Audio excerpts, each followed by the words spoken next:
नमस्कार दोस्तों, आप लोगों का ऑल इंडिया स्टडी में स्वागत है। यूपी टेट का जो हिंदी है व्याकरण, उसको आज हम फाड़ के रख देंगे। तो प्रश्न नंबर जो पढ़ने से पहले हम उसका कुछ थ्योरी देखेंगे। जो थ्योरी है, थ्योरी बहुत महत्वपूर्ण होता है किसी भी सब्जेक्ट का प्रश्न हल करने के लिए। तो हम आज देखेंगे स्वर। इसके पहली वीडियो में हम जो टॉपिक 1 में पढ़ाए हुए हैं वर्णमाला, जा करके वहाँ पर आप नहीं देखे तो वर्णमाला को देख लीजिए, प्ले लिस्ट में पढ़ा हुआ है। तो आइए आज स्वर पढ़ते हैं। स्वर की परिभाषा क्या है तो देखते हैं। जिन ध्वनियों के उच्चारण में वायु का प्रवाह बिना किसी रुकावट के बाहर आता है उन्हें हम स्वर कहते हैं। ठीक ना। स्वरों की जो संख्या होती है वह 12 होती है। स्वर के प्रकार जो होते हैं वो 3 प्रकार के होते हैं। पहले स्वर देख लेते हैं कौन कौन से होते हैं। अ होता है आ, बड़ा, छोटी, बड़ा ऊ, छोटी बड़ी ई, छोटा ऊ, बड़ा ऊ, री, ए, ओ, अह।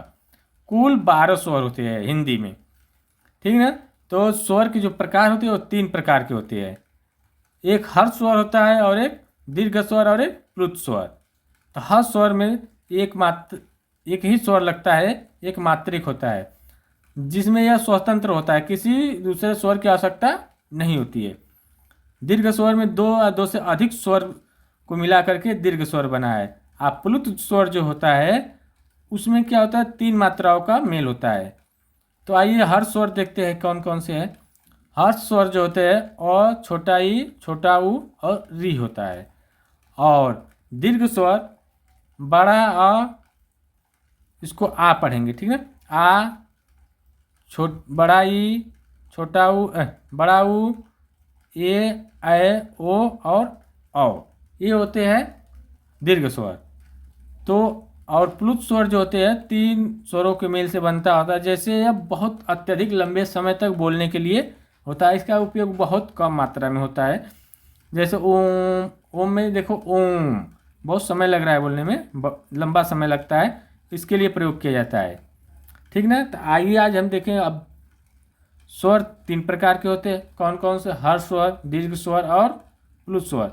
हर्ष स्वर कितने होते हैं तो ये 4 होते हैं।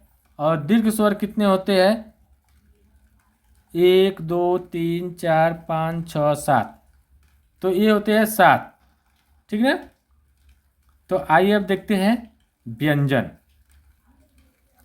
व्यंजन क्या है, जिन ध्वनियों के उच्चारण में वायु किसी स्थान पर रुकावट पाती है वे व्यंजन कहलाती है। ठीक ना। तो हिंदी में जो व्यंजन होते हैं वह 33 होते हैं। हिंदी में कितने व्यंजन होते हैं, 33 व्यंजन होते हैं। अब व्यंजनों का वर्गीकरण जो होता है, यह व्यंजन होते हैं 5 प्रकार के। कौन कौन से होते हैं उसको देख लेते हैं।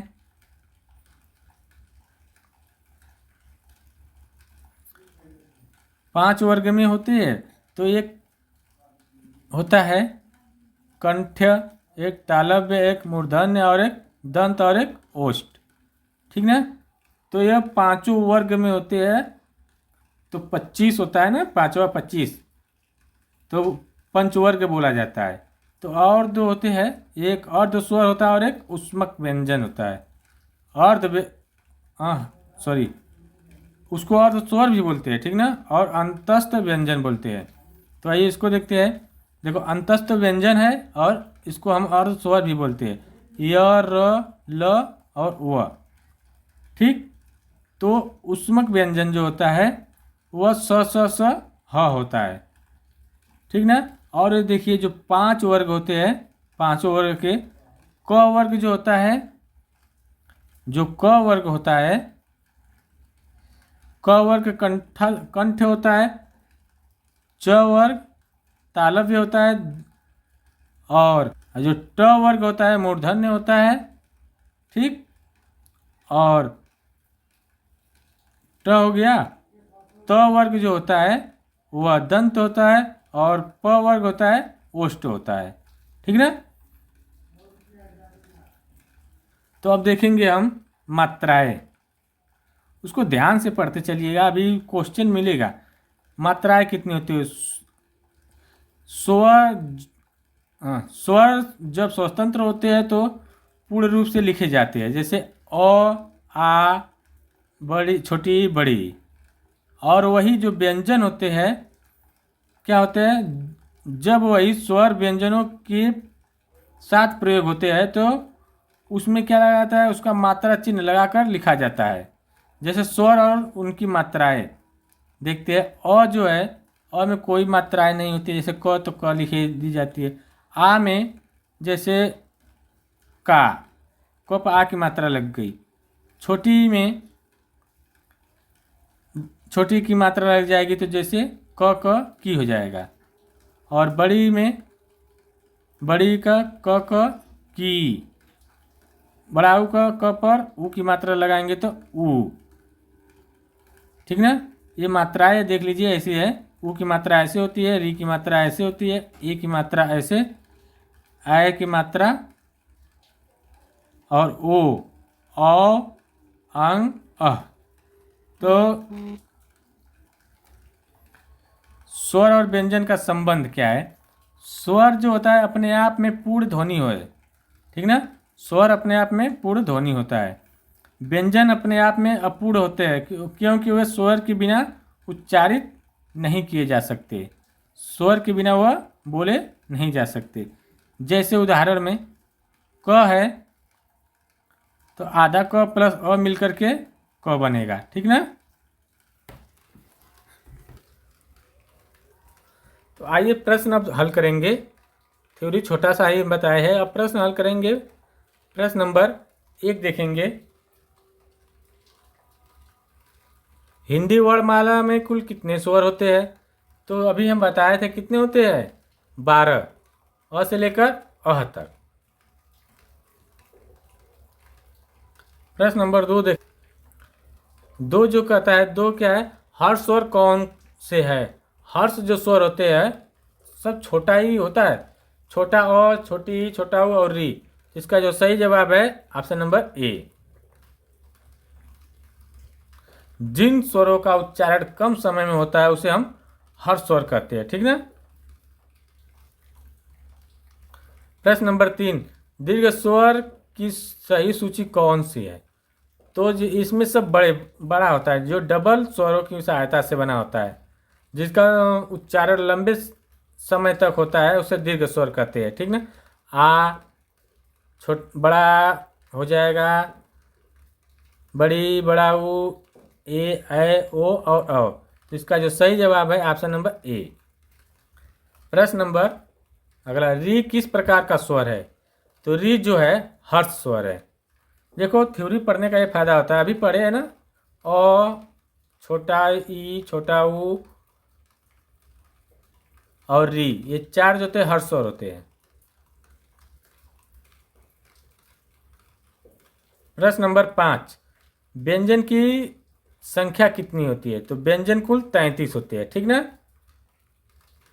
प्रश्न नंबर 6, व्यंजन के बिना प्रयोग हो स्वर का प्रयोग हो सकता है या नहीं?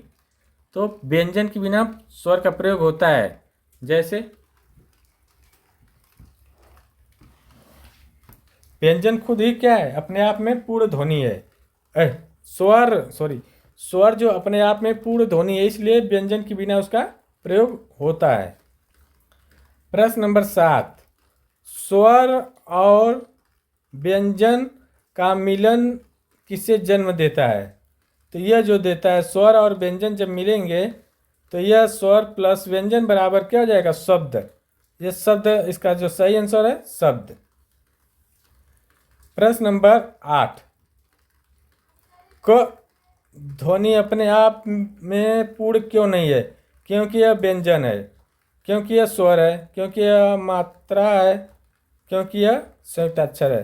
तो क्योंकि यह जो क है यह क्या है, व्यंजन, ठीक ना? तो इसका जो सही जवाब है ए। यह पूर्ण स्वर के साथ ही यह पूर्ण होगा। प्रश्न नंबर 9, का शब्द में कौन सी मात्रा का प्रयोग हुआ है? तो यह आ की मात्रा का। इसका जो सही जवाब है आ। प्रश्न नंबर 10, की शब्द में कौन सी मात्रा का प्रयोग हुआ है? तो की में बड़ी ई है छोटी ई? छोटी। इसका जो सही जवाब है ए। प्रश्न नंबर 11, बड़ी ई लगा, इसमें की में कौन सी मात्रा का प्रयोग हुआ है? तो इसमें जो हुआ है बड़ी ई का। प्रश्न नंबर 12, कु में कौन सी मात्रा का प्रयोग हुआ है? तो छोटा ऊ का। अगर ऐसे रहता तो बड़ा ऊ, ऐसे रहता है तो छोटा ऊ। ये क्वेश्चन बहुत आसान है जी, कौन बना दिया? ऐसे ही बनाना चाहिए। प्रश्न नंबर 13, कु में कौन सी मात्रा है? तो कु में बड़ा ऊ है। क्री में कौन सा मात्रा है? तो री की मात्रा है। इसका जो सही जवाब है री।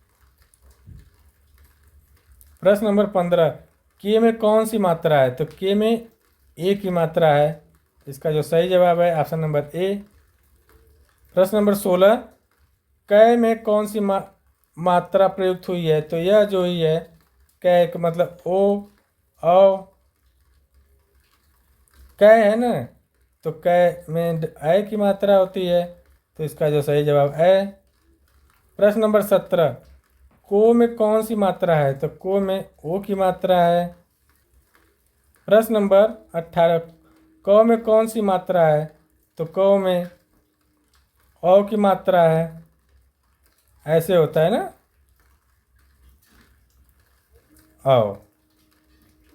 प्रश्न नंबर अगला, कंग शब्द में कौन सी ध्वनि जुड़ी हुई है? तो कंग में अनुस्वार जुड़ी हुई है। इसका जो सही जवाब है अनुस्वार। इसको नासिक की ध्वनि भी कहते हैं। कंग में कौन सा चिन्ह है? तो विसर्ग है। इसका जो सही जवाब है विसर्ग। संस्कृत शब्द में कौन सी ध्वनि प्रयुक्त हुई है? संस्कृत, सं मतलब नाक से निकल रहा है तो अनुस्वार। प्रश्न नंबर 22, किंतु शब्द में कौन सी मात्रा है? किंतु, तो इसमें जो मात्रा है ई की है और की प्लस तू बराबर किंतु, तो इसमें ई की मात्रा है। तो इसका सही जवाब है ए। प्रश्न नंबर 23, हिंदी में अंग और अ किस श्रेणी में रखे जाते हैं? तो यह रखे जाते हैं स्वर में। प्रश्न नंबर 24, मात्रा का सही अर्थ क्या है? यह जो स्वर का व्यंजन के साथ लिखा जाने वाला रूप ही क्या कहलाता है? मात्रा कहलाता है। तो इसका सही जवाब है ए। प्रश्न नंबर 25, शक्ति शब्द में कौन सी मात्रा प्रयुक्त हुई है? तो शक्ति ई ऑप्शन नंबर। प्रश्न नंबर 26, बाल और बल शब्दों के अंतर किसके कारण है? मात्रा के कारण। तो इसका जो सही जवाब है स्वर मात्रा के कारण। प्रश्न नंबर 27, माता और मति में अंतर किस कारण है? तो ये भी क्या है? स्वर मात्रा के कारण है। प्रश्न नंबर 28, ऋतु शब्द में कौन सा स्वर है? तो यह री है। प्रश्न नंबर 29, पुस्तक शब्द में कौन सी मात्रा है? प उ की मात्रा है तो ऊ हो जाएगा ना, तो यह ऊ की मात्रा। प्रश्न नंबर 30 और लास्ट, आज का लास्ट और अंतिम क्वेश्चन, कुत्ता और गीता शब्द में किस शब्द में अंतर किससे उत्पन्न हुआ है? तो यह हुआ है स्वर मात्रा से। तो वीडियो अच्छी लगे चैनल को लाइक शेयर सब्सक्राइब करें। धन्यवाद।